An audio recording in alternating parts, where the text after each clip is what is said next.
Presiding Officer, I am grateful to James Kelly on calling for this debate, sad necessity though it is. My Glasgow Cathcart constituency is adjacent to James Kelly's, and sadly I have a number of constituents who work at Vian's Cambuslang plant who may lose their jobs as a result of these developments. As you might expect, I have signed James Kelly's motion, I have written to my affected constituents, and I have also written to the trade union representatives.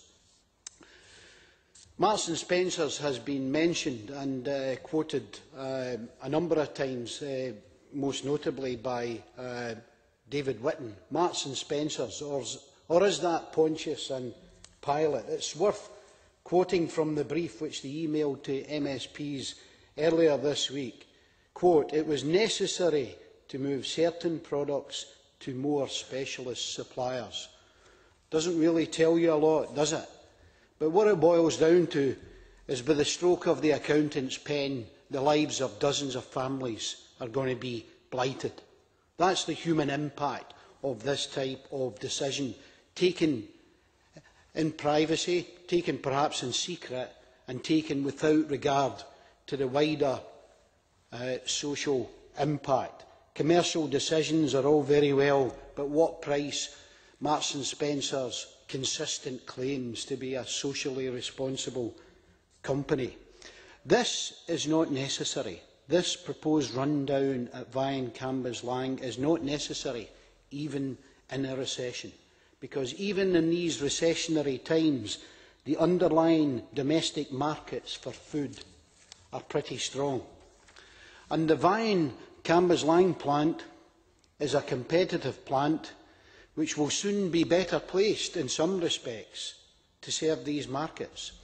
The completion of the nearby M75 motorway will improve the plant's access to every part of the country, whether it is transshipment via, for example, Eurocentral for rail, or to King George V dock on the River Clyde for ship, or indeed to Glasgow Airport and, of course, to the entire UK motorway network.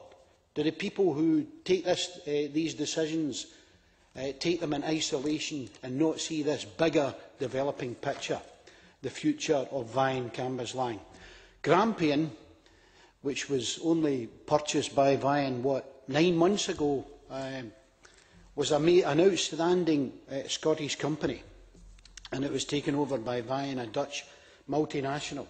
And before the takeover, back on the 6th of April 2008, the Daily Telegraph said, "HBOS, which is Grampian's banker, is also understood to own a stake in the food producer of less than 20% and has thought to have been pushing for a sale of the company for some time." HBOS, whatever became of them? Again, decisions taken in isolation, taken in secret, and with very little regard to the future. In Grampian, at the point of takeover, were saying that a £5 million investment in the Cambuslang plant would remain a commitment. This is not, Vian Cambuslang is no lame duck.